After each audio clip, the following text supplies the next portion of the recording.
പാകിസ്ഥാനെതിരെ വലിയ തിരിച്ചടിയാണ് ഭാരതം തുടർന്നുകൊണ്ടിരിക്കുന്നത്. പാകിസ്ഥാന്റെ യാത്രാ സൈനിക വിമാനങ്ങൾക്ക് ഇന്ത്യൻ വ്യോമമേഖലയിൽ യാത്രാ അനുമതിയില്ല. എന്നാൽ പാകിസ്ഥാൻ വഴിയെത്തുന്ന വിദേശ വിമാന സർവീസുകൾക്ക് വിലക്കില്ല എന്നാണ് അറിയാൻ സാധിക്കുന്നത്. ഗൗതം ചേരുന്നു വിവരങ്ങളുമായി. ഗൗതം, ആദ്യപടിയായി തന്നെ അല്ലെങ്കിൽ വളരെ ശക്തമായി തന്നെ ഭാരതം തിരിച്ചടിക്കാൻ തുടങ്ങി എന്ന് തെളിയിക്കുന്നതാണ് പാകിസ്ഥാന്റെ യാത്രാ സൈനിക വിമാനങ്ങൾക്ക് ഇന്ത്യൻ വ്യോമമേഖലയിൽ യാത്രാ അനുമതി ഇല്ല എന്നുള്ള റിപ്പോർട്ട്. അതുമായി ബന്ധപ്പെട്ട് കൂടുതൽ വിവരങ്ങൾ ഏറ്റവും പുതുതായി പുറത്തേക്ക് വരുന്നത് എന്താണ്?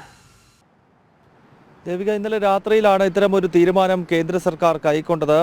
മെയ് 24 വരെയാണ് ഈ ഒരു നീക്കം സർക്കാർ നടത്തിയിരിക്കുന്നത്. അതായത് നേരത്തെ പാകിസ്ഥാൻ ഇത്തരമൊരു നടപടി എടുത്തിരുന്നു. പഹൽഗാം ഭീകരാക്രമണത്തിന് ശേഷം ആദ്യഘട്ടത്തിൽ തന്നെ ഭാരതം ചില കടുത്ത തീരുമാനങ്ങൾ എടുത്തു. അത് നമുക്കറിയാം. സിന്ധു നദീജല കരാറിൽ നിന്നും നമ്മുടെ രാജ്യം പിന്മാറി. അതോടൊപ്പം തന്നെ ഡൽഹിയിലെ പാകിസ്ഥാൻ ഹൈക്കമ്മീഷനിലെ നയതന്ത്ര ഉദ്യോഗസ്ഥരോട് രാജ്യം വിട്ടുപോകാനും അതോടൊപ്പം തന്നെ ഇന്ത്യയിൽ തങ്ങിയിരുന്ന പാകിസ്ഥാൻ പൗരന്മാർക്ക് തിരിച്ചു പോകാൻ ഉള്ള നിർദ്ദേശവുമെല്ലാം കേന്ദ്ര സർക്കാർ എടുത്തുകൊണ്ട് മുൻപ് യുദ്ധം നടക്കുന്ന കാലഘട്ടത്തിൽ പോലും എടുത്തിട്ടില്ലാത്ത രീതിയിലുള്ള അതിശക്തമായ നയതന്ത്ര തരത്തിലുള്ള സർജിക്കൽ സ്ട്രൈക്ക് ഭാരതത്തിന്റെ ഭാഗത്ത് നിന്ന് ഉണ്ടായി. ഇതേ തുടർന്ന് 24-ാം തീയതി കഴിഞ്ഞ മാസം 24-ന് പാകിസ്ഥാനാണ് ആദ്യഘട്ടത്തിൽ ഈ വ്യോമ അതിർത്തി അടച്ചുകൊണ്ട് ഇന്ത്യക്കെതിരെ ഒരു നീക്കം നടത്തിയത്. ഇപ്പോൾ അതേ രീതിയിലുള്ള ഒരു തിരിച്ചടി ഭാരതത്തിന്റെ ഭാഗത്ത് നിന്ന് ഉണ്ടായിരിക്കുന്നു. ഇന്നലെ രാത്രിയിലാണ് ഇത് സംബന്ധിച്ചുള്ള തീരുമാനം കേന്ദ്ര സർക്കാർ അറിയിച്ചത്.